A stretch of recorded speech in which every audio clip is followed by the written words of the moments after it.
Okay, by my count, it's 1 p.m. So we're gonna officially start the recording and start this presentation.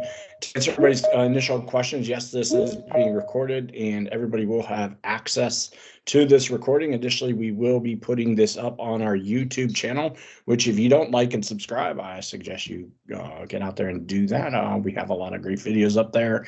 And this is the first of many webinars we will begin doing and posting on our YouTube channel. We have disabled the actual chat feature, but that doesn't mean we don't want your input. In fact, under the Q&A portion, you can submit a question and we will get to those questions toward the end, and I will publish them in this room, and hopefully we have time to get to that. Right now, I'm going to throw it right over to our presenters, which we have Nathan Banke, our Director of Education, and Dave Giles, who is our all-knowing electric vehicle expert, who we've recently brought on staff full-time to talk about integration of electric vehicles into your classroom. Go ahead and take it away, guys. Well, thank you, everyone. This is exciting, seeing all the people from all around the country coming into this webinar on the integration of electric vehicles into your classroom. I've invited Nathan along as well, so he'll be interacting with us here today. The presentation is approximately about 35 minutes long to about 40 minutes long, depending on how many questions Nathan has and comments. But we want to leave it open at the end for questions from you guys, and you know, anything that you want to know or talk about or ask a question, just shoot it in the question area that Jimmy was talking about, and then we'll be happy to try and facilitate an answer to you, or even get back to you after if we have enough questions. We may not be able to get back to everyone on the chat here, but definitely we will get back to you personally, you know, with helping you with some of your questions you may have. So anyways, do you want to say anything, Nathan, there? Or? Oh, I think we're ready to go. Okay, so like Jimmy says, I was brought on to ConsuLab to help them with the electric vehicle side of things. I've been doing EV since 2004 with hybrids, and then getting into EVs, taught at community college for over 12 years. Currently, I work with ConsuLab as an EV education specialist, working with products and curriculum to help schools develop their EV programs and, you know, help them integrate the EV into their classroom. So currently, I do work with OEMs as well. So there's lots going on in the world with electric vehicles, not just here in North America. As we continue to see growth of EVs happening, we know that we now have to start making those decisions to start bringing electric vehicles into the curriculum, into the programs, into training, and there's so many opportunities. And I do a lot of presentations, and one of the presentations I like to say is that electric vehicles are not a threat, but an opportunity. So which we're going to see some of the really cool stuff that hopefully ConsuLab can help with your programs and help you get started with EVs. Like I said, this course, or this little webinar is a high level. There's lots of information here, so we want to be careful that we don't get too far into an area. So we have planned other webinars as well, once a month, that Nathan will discuss at the end of this presentation. So yeah, so I think we're good to go. So we can see from the interest in how many attendees we've got, how much interest there is for this opportunity for so many programs in integrating EVs into their classrooms. Right, so perfect. Yeah, that's so true. So the reality is that we'll see more changes in the next 5 years in the automotive industry than we've seen in the last 50 years. So, you know, with advanced vehicle technologies, AI, electrification, battery technology, drive unit technology, you know, we're seeing more and more acceleration of this, and even still, it's even advancing the combustion gas engines into more efficient, more powerful engines. I know some people always say about electrification, oh, it's, these are electric vehicles and so on. But it's really prompted the auto industry to really relook at the gas-powered side of things to make them more powerful, make them go further on fuel, as well as redesigning a lot of systems within their own process, because they know that electrification is here. People are driving electric, and they want to be able to match that with the combustion side as well. So a lot of technologies are happening around the around vehicle technology all the way around, and we're even going to start seeing some new technologies like hydrogen and stuff as it's starting to be integrated into our fleets and our roads and so on. Okay. So like I say, it's not a new technology. I'm not going to spend a whole lot of time here in the history of electric vehicles, because this is, once again, this is for you guys. But just to think about that, electric vehicles were around even well into the earliest of gas-powered vehicles. The Detroit Electric Motor Company made significant amount of electric vehicles, up to around over 10,000 electric vehicles. And I always like to fool around is that in the early 1900s, Henry Ford's wife actually drove an electric vehicle till the early 1930s. And she drove electric vehicles due to the fact of the ease of use, the simplicity of it, the power, and the reliability. So the technology is not new technology. And in fact, even some of the systems that they used back then are still the fundamentals of our systems today on electric vehicles. So just keep that in mind when somebody says, oh, these new electric vehicles. Well, actually, they're not really that new. There's a lot of history behind them. It just seems recently they've taken off, and partially because of manufacturing processes, battery technologies getting way better, and the drive systems and electronics and controllers and that really do help accelerate the EV side. So, okay, we're moving on. So this session here, we're going to be discussing, obviously for schools and so on, is building a program. What does that look like? Sometimes it's where to start, how to integrate some of the information into your curriculum, and where do you get that information and so on. So that's kind of what we're going to talk a little bit about today, as well as some of the challenges with EV integration. What does that mean? Some of those challenges that are posed, whether it's cost, time, how do I fit that into a program that's already jam-packed with information and courses that we have to cover and curriculum that needs to be developed, and like we don't have time for that. So we're going to talk a little bit about that, as well as we're going to look at some of those sources and information that can help you as well with the with this integration of EVs. And when I talk about EVs, I'm not talking just about electric vehicles. I'm talking about PHEVs as well as hybrids as well too. So we'll see that as we move along here. Is that good, Nathan? Do you think anybody add anything? I think we're going along good.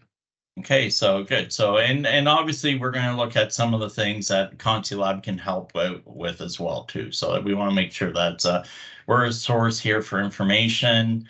Once again, we're about education. Whether it's a gasoline vehicle, a diesel-powered vehicle, electric vehicle, and even as we move into hydrogen systems, it's all about what's on the road. It's what's all about what your students are going to be experiencing with vehicles and repair and so on. So, so that's the focal point, is that we're really, want to really help out with the education side of getting EVs into your programs to help, deliver that material to make the students better students when they go out into the workforce. Absolutely.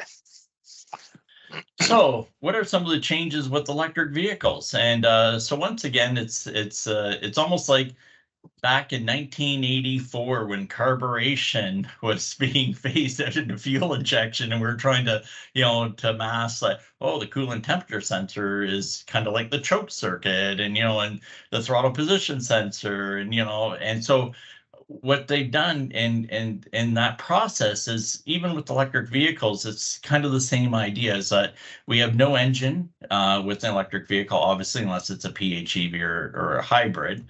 But we've replaced with electric motors and electronics to be able to control those systems. We have no transmissions, not conventionally in the sense.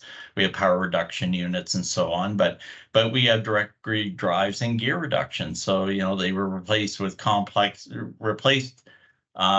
replace complex transmission systems with, just gear reduction systems. And yes, there is a Porsche Taycan with a 2-speed transmission, but once again, it's a very unique gear reduction style unit that's using conventional components with a complex electronic system involved. So, and we've eliminated no emission systems. There are no emission systems, obviously, on an electric vehicle, a pure electric vehicle. But we've increased the safety in the high voltage components within the vehicle. We've eliminated the fuel systems and related parts, pumps, gas tank, lines, all that's gone, but they've been replaced with batteries and high voltage cables. So, so it's very similar in the sense of storage of energy and transfer of energy have been replaced with your cables and batteries. And then, of course, we have no starter alternator components. You don't need that on an electric vehicle. And even on hybrid vehicles, they've been eliminated because of their MGs and so on. But we replace them with DCs and contactors and pre-charge contactors and converters and inverters. So all these new components have been added to the vehicle. But one thing I'd like to stress is that when we talk about the elimination of components and replaced by, our cars are still the same. Our vehicles are still the same. The bodies, the chassis, the lighting systems, the 12-volt systems still operate the same way. Our ADAS systems are incorporated into whether it's an ICE vehicle or an electric vehicle. So either way, it's like, so that hasn't changed. It's really our powertrains have changed. There's a huge amount of overlap between electrically driven vehicles and conventionally driven combustion vehicles. And I think a lot of times instructors, technicians, students, and people in industry see this huge change coming in we're no longer going to be using this technology, and oftentimes electric vehicles look simpler. And in some cases, I think they might be missing the boat there a little bit, because there's a lot of opportunity in training. There's a lot of overlap. So a program, a college level program that's well established, that's got a great program, great throughput of students and everything, there's not going to be that many changes to the core elements of their program once they get into EVs. A lot of schools we're seeing in different jurisdictions either adding another level of education to it at the end, or they're blending it in throughout the program right from day one. And really, there's not going to be these huge changes to your program. We're just going to talk a little bit about it all throughout. So. Yeah, and that's exactly, and that leads us into the next slide, is that less moving parts means more training. So, and it's a different type of training. Like, it's understanding electrical, electronics, power flow. When we talk about safety, we're now into high voltage safety. We have, procedures, processes, workplace practices that are, focused around working with high voltage vehicles. And now, it depends on the level of service that shop or that technician is going to be doing. So, a lot of vehicles currently are basic maintenance and servicing of the systems. The batteries and high voltage components are still years away because of warranties and so on on the vehicles. So if we were to make a comparison there, if we look at combustion vehicles and schools that are teaching like maintenance and light repair and not going too far in depth in transmissions or engine mechanical and internals, what would be the equivalence of the areas that they're not going to go too far into on an EV, Dave? So so you're not going to get into battery rebuilding, battery repair, even into the high voltage systems. If there's a motor failure, stator failure, something happens internally, you're going to be replacing that gear reduction unit as a whole. You're not going to be tearing out the stator to replace it in most cases. So it's going to be replacement parts. We're going to see more used parts coming into the market. Up here, we deal a lot with the auto recyclers associations. and they're starting to ramp up on EV parts and so on. So so really it's starting to walk before you can run. So that philosophy is like getting that safety, get the level of maintenance required on the vehicle, understanding the fundamentals of an electric vehicle and how it works and what it does, and get the terminology. And we're going to talk a little bit about that as well too. So these are things that you can start off with without having to think about, oh my gosh, we need a battery, we need arc flash protection, we need, but meanwhile, the students haven't even understood the basic fundamental of, how an electric motor even operates, or even how it powers the vehicle. So, and even getting into the safety aspects of it. So there's many levels that can be, ground level stuff that can happen before, start looking at more advanced services on an electric vehicle. Okay, good. So, oops, I got a second to put this here. So why are people buying electric vehicles? Well, because of convenience, cost, range, operability of the vehicle. There's many reasons why people buy electric vehicles, but it comes down to, at the end of the day, whether, argumentatively or not, these are vehicles that are now here. They're in our systems, they're on our streets, and we need to be able to help address the repair and service of these vehicles. And so that's an important part of it. Is I know I get a lot of people asking, the basis of, electric vehicles, why are we doing them? They don't go that far, they don't do this and don't do that. And it's like, well, you know what? It doesn't matter. People are buying these cars, they need to be serviced. They need to be, they need to have their maintenance done, and people are willing to pay for it. So we need to train people on how to work on these vehicles and do so safely as well.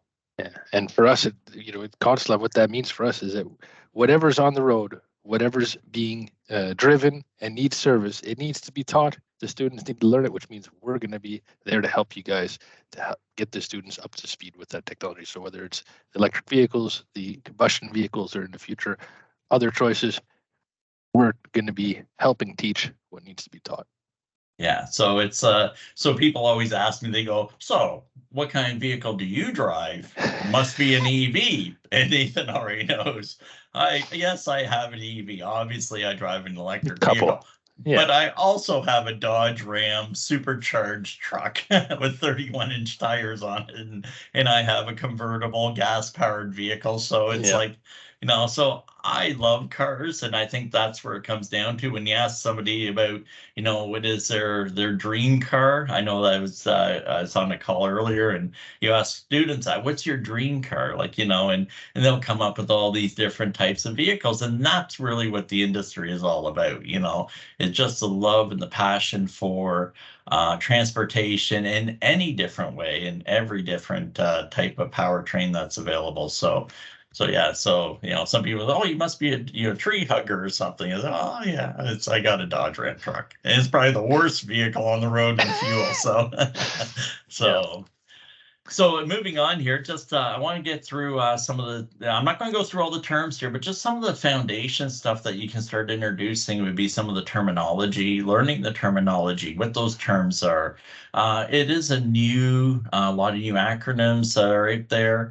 There's new systems in place, but even just getting through some of the basic terms and how they relate to an ICE-powered vehicle. And that's what I always try and do whenever I'm teaching a course, especially at a fundamental level.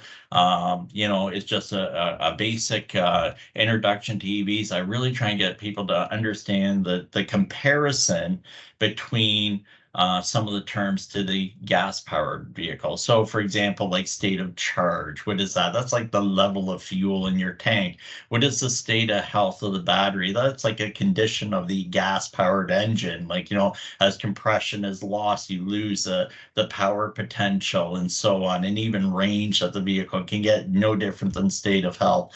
And when we talk about kilowatt hours, how big that battery is, how big that gas tank is. So these are some of the things that, as as simple as it sounds, it gives a relationship to what people already know. So that it makes more sense when you start talking about, well, this car has a 90 kilowatt hour battery compared to this 65 kilowatt hour battery. What does that really mean? And that's, the size of the gas tank, the size of energy that can be stored in that gas tank. So that's the idea. We see some new devices, systems, high voltage interlock systems. We have service disconnects on vehicles, for some vehicles anyways. What do they do? How do they work? So when do I disconnect it? That's the other thing. If I'm doing a brake caliper service on a vehicle, do I have to go and unplug the service disconnect? Power down the high voltage system. Yeah. Or put air in the tire. And it's Yeah. funny because I have a picture. We're going to share it later on once I get it finished. But I really have somebody in all the protective clothing, and from arc flash to the mat to the gloves to the hook beside them, and so on, and they're putting air in the tire on an electric vehicle. And so it's really what are you doing in order to require different levels of PPE? So and what procedures are required? Yeah. One thing that I'd like to underline here is that this a first step for any program, whether it is a high school program, college program, the very first step, if you're not already doing this, I know a lot of schools already are, but again, we're talking about the integration of EVs into your classroom, is the very first step that any school can do today, is that from the beginning, in every class, whenever you're talking about a subject and that there is disparity, a little bit of difference between how it works on a combustion-powered vehicle and electric vehicle, you just mention, like Dave did, well, when you're talking about the chapter on fuel and fuel storage and fuel tanks, well, guys, if it was an EV, it would be the state of health of the battery, or the state of charge, or how many kilowatt hours, and just making it relevant and specific to the students. That's kind of one of the first levels of integration. I'm sure most of you are already doing that, but that's something that you can put into place now, is really looking at how can I take what I'm already teaching and just make it relevant to the EVs that their students are going to be seeing out in the field. The second level for me of this type of integration is around just making a list, and you can have your students do this. Go down the list of what are all the things you already know or you're already learning how to do at school that you can just go and do on an EV because it's exactly the same. There's a lot of levels of integration that they can do with that, and answering that, well, doing, depending on the brake job, it's going to be the same as if it was on a combustion powered car. So that type of integration can help a lot of schools to get started.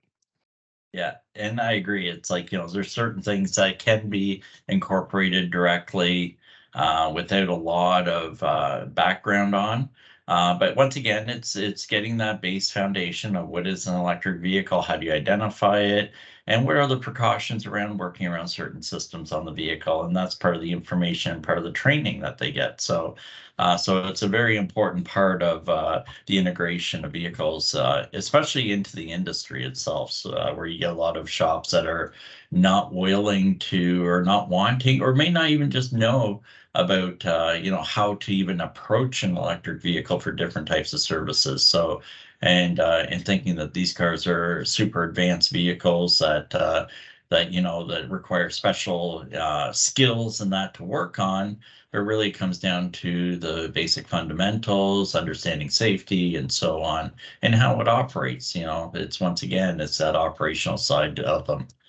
So not going to spend a huge amount of time here. I want to move into the other stuff because of our time, but obviously we have 3 levels of different types of EVs out there, hybrids, and we have our PHEVs, our plug-in hybrid electric vehicles, and then our battery electric vehicles. And, really it comes down to battery size, range of the vehicle that really will start dictating the batteries, whether they're a 3 kilowatt hour battery all the way up to 150 kilowatt hour batteries and plus in some vehicles now today.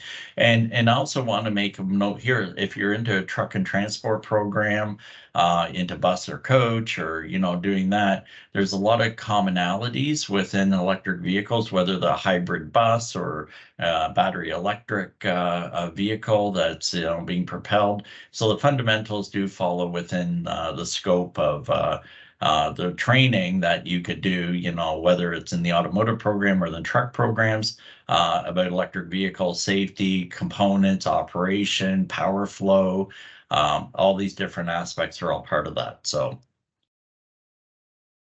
So one thing that I get asked a lot, I travel the world, and everyone knows that. So how long do the batteries last? And fortunately, where I live, I'm right by two major labs. One is the Tesla a lab with Jeff Dunn. It's about 4 kilometers from my house here. Then across the water is in Halifax is the RESL lab with Dr. Lucas Swan. It's in the bottom corner. And why I'm saying this is that they test these batteries and they actually design and build batteries.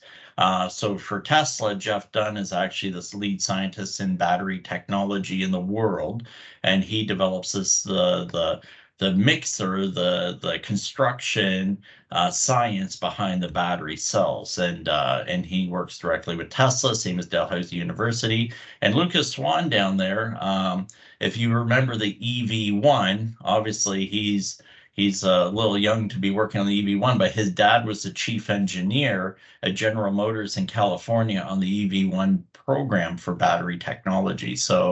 And David Swan actually still lives in Nova Scotia here, but this is his son who's now doing battery testing and research on batteries and for secondary life of the battery. And this is where they test them, and this is how they know how batteries will last. So a battery, like your cell phone, which I lost my cell phone here somewhere, but cell phones get about 150 to 300 cycles. That's why your phone only lasts about 3 years before you start really noticing a battery degrade on your phone, where you're not getting the 2 days out of your phone, you're getting 1 day because of degradation of the battery. Electric vehicles are a very different battery technology. They don't use the same technology that's in a cell phone battery. So we can't relate it to a cell phone other than, it uses a lithium style battery, where electric vehicles battery cycles are a lot higher, 15 to 3,000 cycles. And in fact, they're finding out now that battery cycle times can even be beyond that. Take that into a comparison. If you have a vehicle that can get about 500 kilometers per charge, and you can get about 2,500 cycles on that battery is designed to last 1.2 million kilometers. So just give you a little background. Let's say that car only gets 250 kilometers. I'm sorry, I'm using kilometers here, but if you can only get 250 kilometers out of that 500 kilometer cycle, that's still 625,000 kilometers on that vehicle, which means that the battery will outlast the vehicle. That means that these vehicles will need maintenance. These vehicles are going to be on the road longer. We're seeing a lot of electric vehicles, powertrains that are gaining in mileage. They're starting to get older. So once again, think about more on the side of that these vehicles are going to require routine maintenance. They're going to require the recommended maintenance service intervals on these vehicles, even beyond. And batteries are probably the least of the worry on a lot of vehicles for wearing out. So, do I add anything there, Nathan? Or no, we're all good. Okay, great. So one thing I do warn is that even though we talk about how they're very similar to our gas-powered vehicles and how they work, but never attempt to service or dismantle an electric vehicle without proper training and obviously safety equipment. And I like to add one more thing to that little slide there is information. I always try to put it the triangle of success is if you look at it, if you have your safety equipment, your equipment to work on the vehicle, you have your training, and you have your information. You have the 3 pillars required to be able to do a successful job. But if you're missing one of those pillars, then it's very difficult. So you can have all the equipment in the world and all the training in the world, but you don't have the service information to do it, or so on. If you have the training and equipment, no service information, or you have the equipment and information with no safety or with any proper training, can make it very difficult. So that's something to think about, the 3 pillars when you're looking at it. Hey, we bought the equipment, we need to have the information, and we need to have the training as well for ourselves. Even as instructors, you need to be prepared as well for that. And the hazards that come with electric vehicles are, as I have in the bottom, chemical, there's electrical hazards, there's fire hazards, as well as electromagnetic. And it doesn't mean that these cars are going to burst into flames in your classroom, but just, once again, it's the, identifying and understanding and the processes around each one of these hazards that a vehicle has, and no different than an ICE or combustion powered vehicle as well. And just giving you some example here, I got a little clip up here. I'm going to show you some of the safety, the redundant safety systems, and talk a little bit about the video links and so on that we're incorporating into ConsuLab's website. But here I take a 240 volt, 48 amp charge cable level 2, and I dump it in a bucket of water. It just plugged into the vehicle. I plug it back in. And just to give an example of the safety around, the redundant safety systems, understanding how the systems work. I've done this, several times to show how charge stations work. And this is part of the confidence that we would like to help you with in understanding electric vehicles, whether it's a regen system, a high voltage battery, construction, safety around the battery, charging systems, and so on. I do have, we do have a website. It's on YouTube. It's All EV Canada. And there's probably about 30 or 40 videos on there. We're going to start moving the videos over to ConsuLab, so you'll see them on their YouTube page. But just for the intern, we have videos on battery tear downs. We have videos on gear reduction units, tear downs and explanation, steering systems, and so on. And even just an overview of a lot of electric vehicles. I even take in a Tesla battery. I'm basically showing the construction and dismantling of that battery. So there's lots of videos on here, so it can help you. But we're going to be moving them over to the ConsuLab page as well, part of our partnership with All EV. So just giving a couple examples, so you'll see some of the things here that we're involved with, the cutaways and so on like that. Oops, I'm going to move on. The big thing comes down to curriculum. What do you need to do to start off with electric vehicle service training within your school? And once again, we know that we talk about advanced vehicle technologies. This could be from ADAS systems, even to the tire pressure monitoring and how it's changing and how systems are being monitored and so on.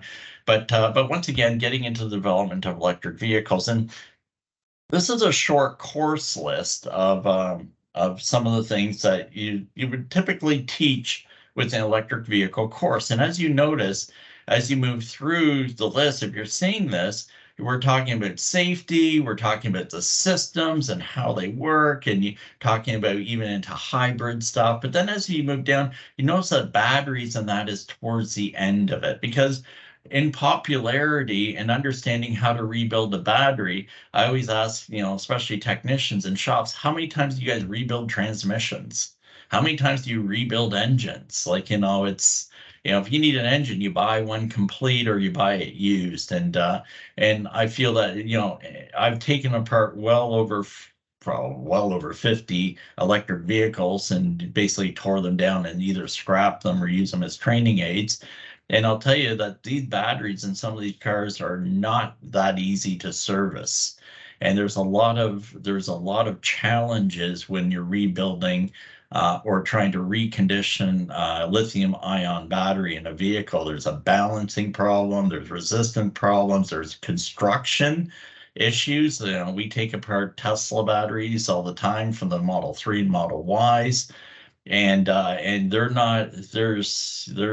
a big challenge. And so I try and say, don't worry so much about the batteries, but worry about teaching high voltage safety. So, that's really where the meat and potatoes will come from, is from that safety aspect, and then understanding the systems and how they operate and power flow and so on. We often get very excited about the latest and greatest technologies, the most technologically advanced things that we want to teach, we want to share with the students, and we want to learn about it ourselves. And it's like, you know, when 8, 9, 10-speed transmissions come out and the latest direct injection engine with a turbocharger and all kinds of variable valve timing and really cool stuff. And we want to teach about that. We want to show everyone, but in reality, we don't typically fix that much of it. The students don't really get into it, and we got to teach them the basics. And it's the same thing with EVs. We've got to, you know, look at all these great things that we want to talk about, and we're going to fall back to safety, maintenance, the nuts and bolts of the basics of stuff that's going to wear out on the cars, where there's a lot of overlap with combustion powered vehicles, and then just going through the motions of practicing the safety, understanding how the system works. If we look at a lot of these EVs, they have very large, complex temperature management, thermodynamic systems for cooling the battery, heating the battery, cooling the power electronics, cooling the cabin, heating the cabin. And a lot of that is stuff that's going to need service because it's got coolant, refrigerant, and all kinds of moving parts that are going to wear out long before the battery does. So it's choosing which parts of these curriculums, where are you going to begin, where are you going to add in a new part to your program to cover it. It's going to be safety, basics, and probably into air conditioning. Yeah. And one thing I want to point out too is electrical electronics is a really big fundamentals with high voltage vehicles. Understanding electricity, understanding power flow is a paramount fundamental for electric vehicles. So having understanding of using meters and scopes and understanding wiring schematics and so on, and understanding the basics of electrical, like, you know, all these things from your AC to DC, it's like, you know, is paramount part of electric vehicle training. So, yep. So tools and equipment, I put this slide up here. It can be a very vast list. I could add into thermal cameras and so on. Yeah. But the thing is the basics come down to the safety equipment, the PPE, and you want to design that safety equipment and make sure you source it based around your program, what you're looking at delivering within your program itself. So if you are going to get into batteries and you want that part of your program, you want to be able to remove them and take them apart and show them, then you're going to need at least a level 2 arc flash protection. You're definitely going to need, you know, your gloves and so on. But if you're just doing a maintenance program, it's just going to show, like, you know, we want to show how an electric vehicle works. We want students to understand it, but we are not touching high voltage systems. So our systems, our program is only on basic maintenance, tire servicing, brake caliper servicing, like, you know, very, you know, cabin air filters and, you know, very basics, and they're not touching the high voltage system. So, you know, so your PPE is probably going to be a lot less than somebody that wants to incorporate a very big program part of it. Yeah. So this list be a good starting point for a program that wants to go a little bit farther into that.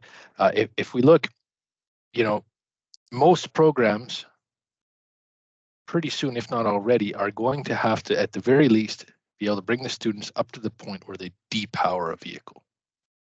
Yeah. Depower the high voltage system without opening any of the high voltage and working on any of the high voltage systems or the subsystems, but getting to that point. So getting to that point is a good objective, I think, for a lot of schools, not necessarily a high school, but for a college level program, getting to the point where your students, when they leave the program, that they are comfortable and have gone through the motions of depowering the vehicle so that it would then be ready for service to be worked on one of the high voltage components, so that you could pull something off, change the part, put it back together. That'd probably be a good goal for most colleges. Yeah, one thing I want to do is the last 3 things. There's your vehicles that you source. Like I know a school down here called me up and they have a Polestar that was going to be donated to them from a school out in Ontario. And the problem is the Polestar is not a very big vehicle around here. So teaching on it would be, you know, it's a car probably they won't see very many out here in the intern. But so one thing is, you know, you look at the vehicles that are on your roads today, do a little research, find out what they are. If it's the Nissan Leaf, the Chevy Bolt, the Teslas, you know, and so on, then those are vehicles that you want to have accessibility to, because those vehicles are obviously going to see on the road. And then your training aids. Once again, you want to be able to demonstrate safe operation, system components, and so on.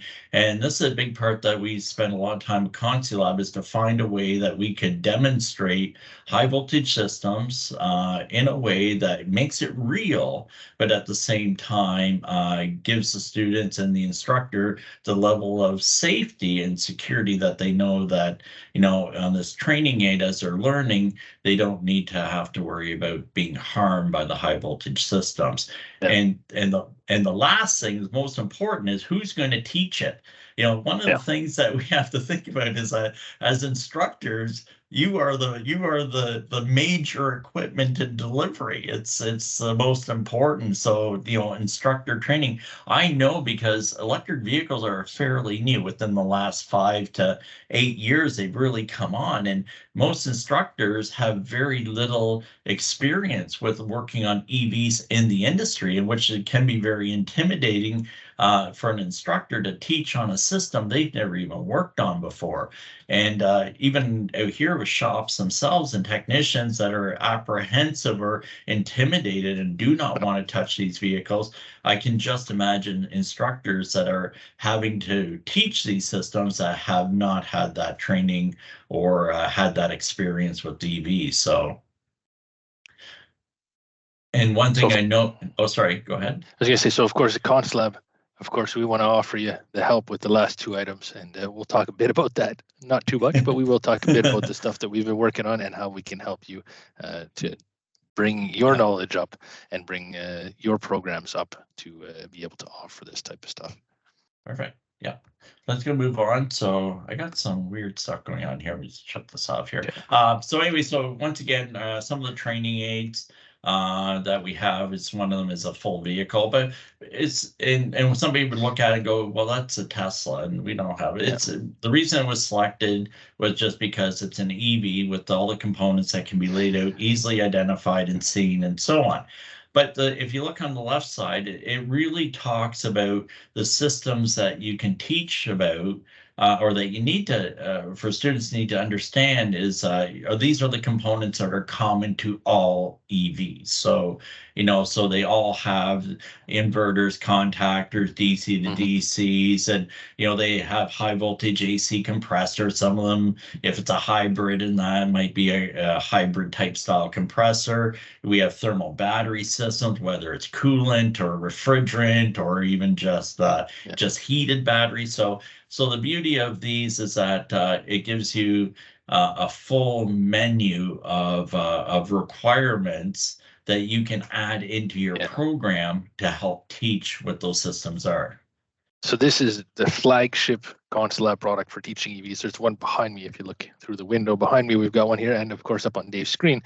And this product is designed to cover all the explanations, all the systems, and do things that you can't do unless you're driving down the road with a whole bunch of students in the car and showing them live power flow through all the components and all that.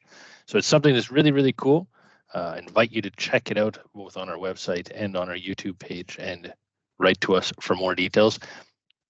That's the flagship right up here, and that's something that I hope many schools will aspire to having, of course. Yeah, and the thing is too, I want to be also is that I was at a group we were talking, and it says one thing about teaching EVs is, like, how much can we actually test on them? Like, what tests are there? We test the battery, we test past the contactors, and we don't, and this is just one page of several pages of tests that can be performed on an EV. So, and actually this is going to be one of our trainers that we're incorporating. We're taking all the different tests that can be done on an EV and incorporating it onto a smaller student-based trainer that they can perform all these tests with the outcomes, and then go to a vehicle and actually do these types of tests. But it's really exciting for an instructor, because if you don't have a lot of experience, this will also give you the ability to learn quickly and understand what these different types of tests are and how they work and what they do. So I said, oh yeah, I said, it's like, you have no, like, there's so many different tests that you can do, and this is only a small portion of all the different tests that can be performed on an and EV. just for someone who's never worked on an EV before, these are the types of tests. So the list that we've got here is not comprehensive, but it's a long list of many of the types of tests that you would do. You know, when you open the hood and you see a bunch of orange cables, and then you see someone go through all the motions of doing the power down, getting their gloves out, you know, and either doing high voltage measurements, mega ohm meter measurements for isolation tests, milliohm meter measurements, kind of like a voltage drop test to check the quality of the conductors.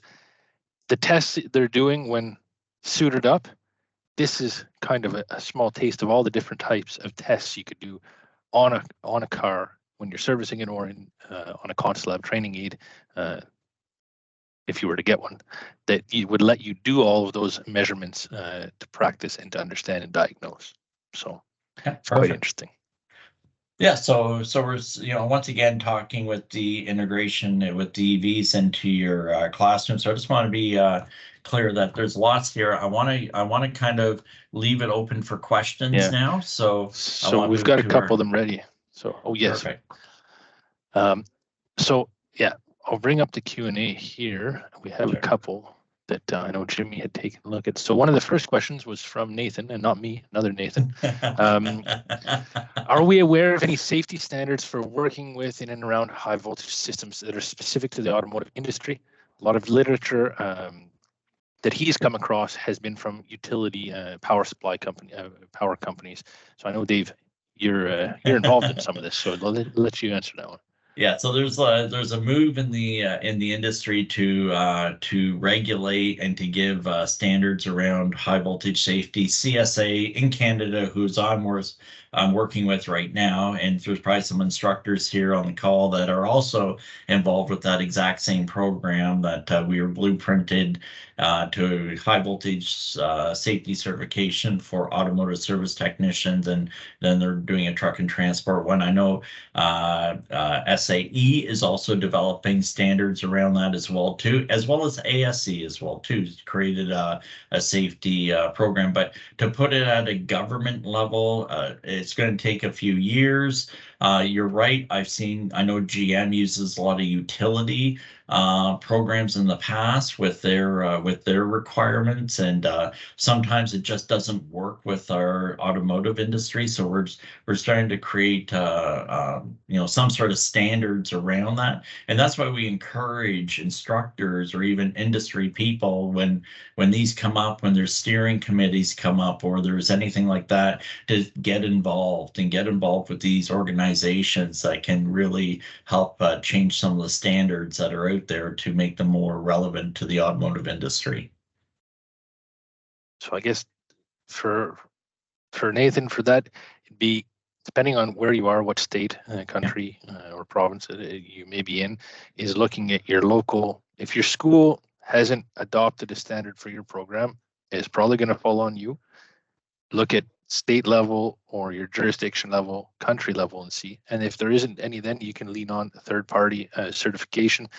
Another great resource is to look at what other schools in your area or leading schools in your state or in your country are going for, and kind of jump on board with them, follow in their footsteps, because there are a lot of schools that have gone for different types of certification.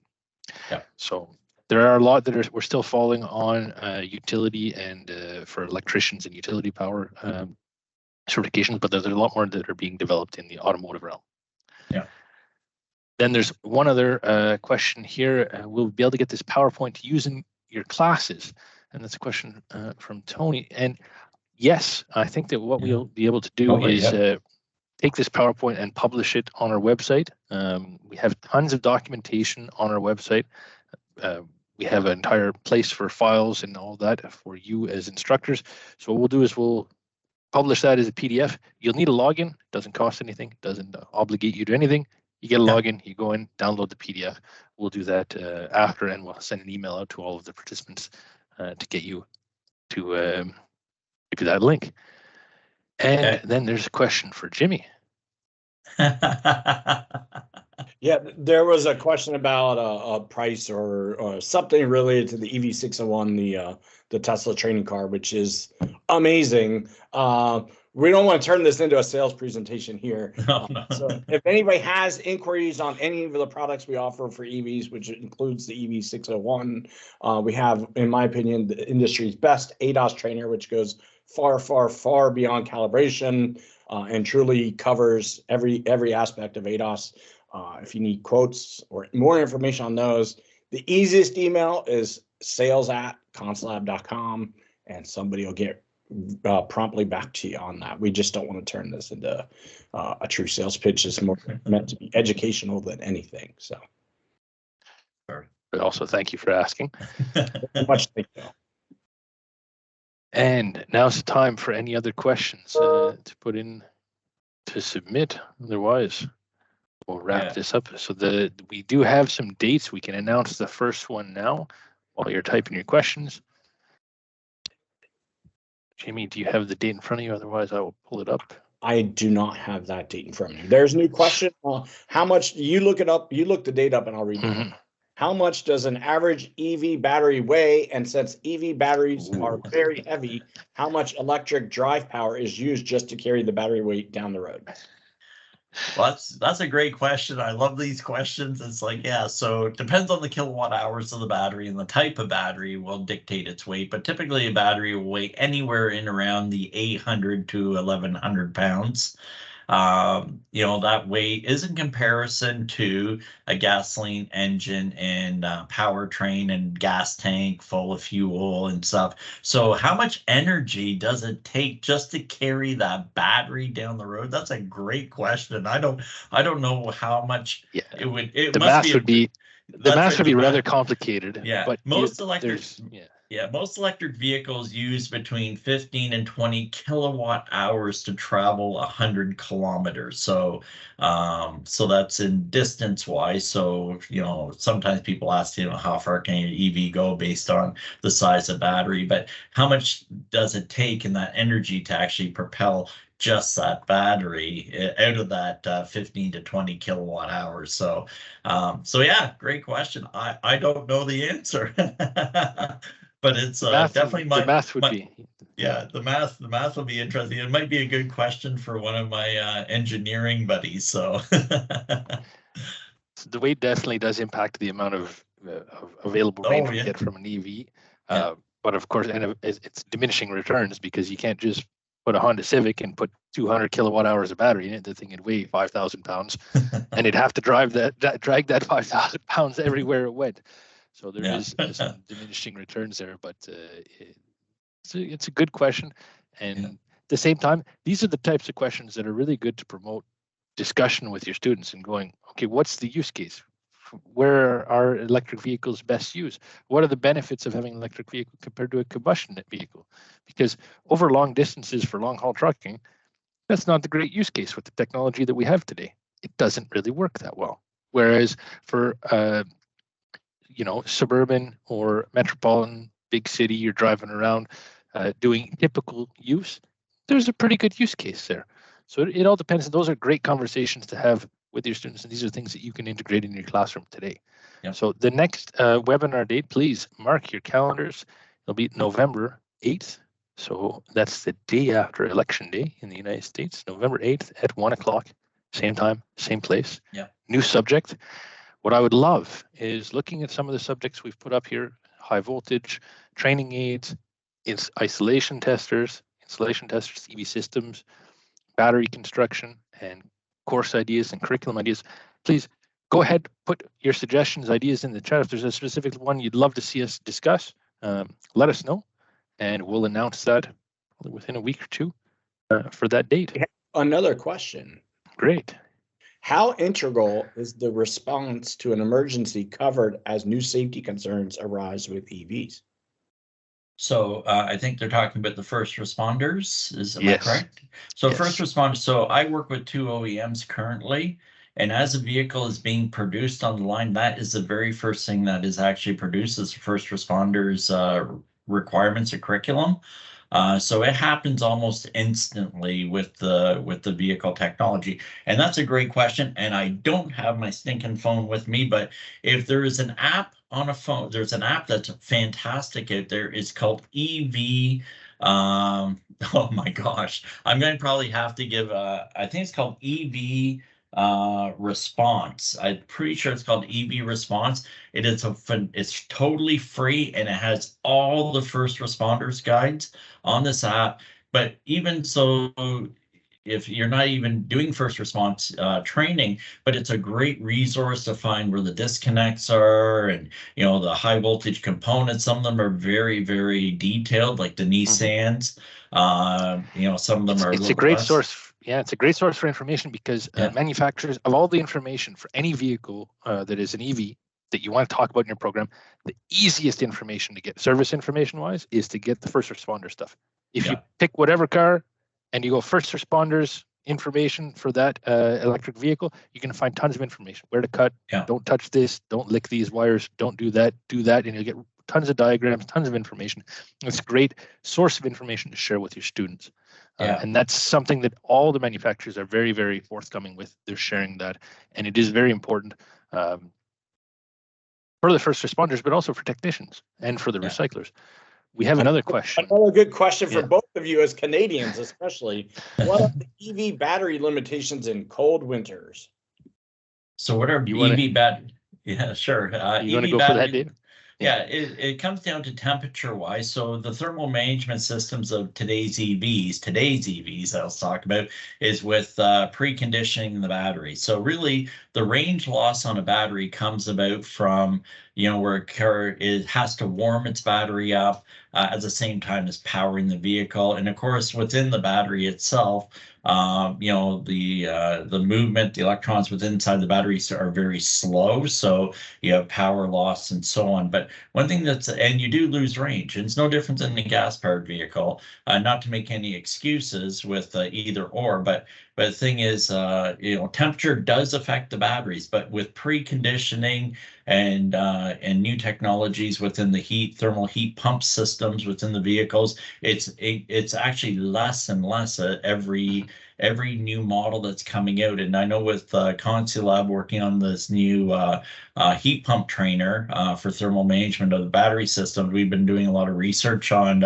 especially newer technologies. Years ago, it was a crapshoot with very cold temperatures on batteries. So they used to put big heaters inside batteries and would use the high voltage battery to heat this huge PTC heater in the battery, and of course it would just chew through the battery itself, trying to keep it warm. So for older cars with older technology, if you're in a cold environment like where I am, you're like half of your range.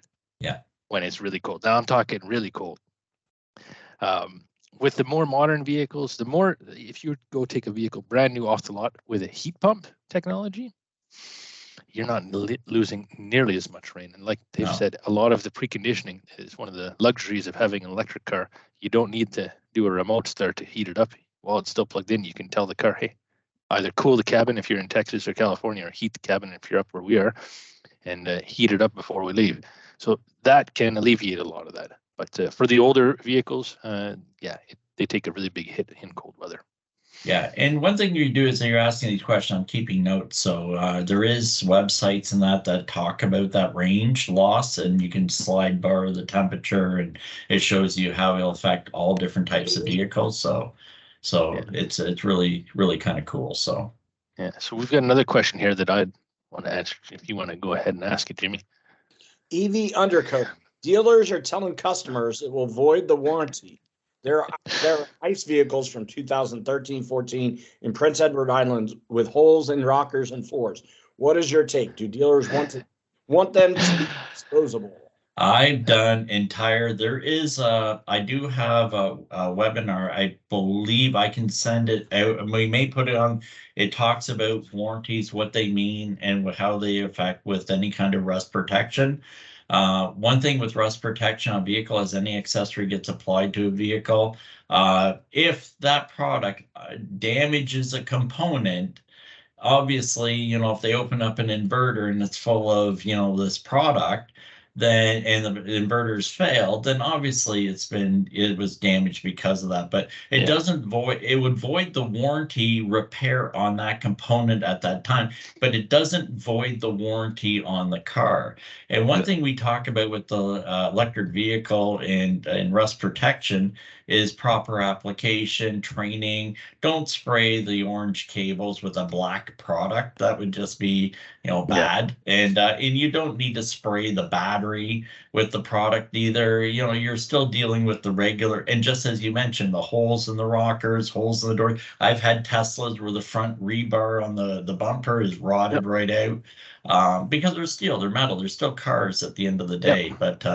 But it's important to, when you open the owner's manual of a vehicle and it talks about warranty voiding. I actually, in the video, I actually do, like I do all sorts of manufacturers, I show the different, and even some manufacturer even state that extra rust protection may be required in vehicles in high salt areas. So, and they don't mean just randomly spraying the vehicle, but being applied properly to the vehicle. So sorry, Nathan, so go ahead. Yeah, I would just say firsthand experience and seeing in the market around here where there are more electric vehicles and plug-in hybrids. Yes, you can undercoat them. Yes, you can do the rust proofing. It's the same thing. It's still a car. It's a monocoque vehicle made of steel with painted parts that are going to rust. You're going to get a hole in the floor. It comes down to the same thing and the same need, which is the training around that. So there are undercoating shops in the town where I live that their marketing advantages, they do EVs. They undercoat EVs and they're careful about it, and they go through, check the manufacturer specifications, and they only undercoat the parts that are going to rust out. Your rocker panels, your floors, your fenders, and all that fun stuff. So it's that same point that we've been hitting home from the beginning, is it's still a car, still a lot of overlap. Yes, we have to be careful, but there's a lot of it that it's going to be the same and it's going to be all right. Yeah. So and one other point is, oh, sorry. I was going to say, I think with that, we're right at the top of the hour. We're going to wrap this up. Yeah. Oh, sorry. Yeah, we're right. Everybody who registered here, we do have your email. We will send you the recording. We'll send you where to find the recording. We'll send you where to find this documentation on our website, and we'll keep you up to date on our next event, which is going to be November 8th.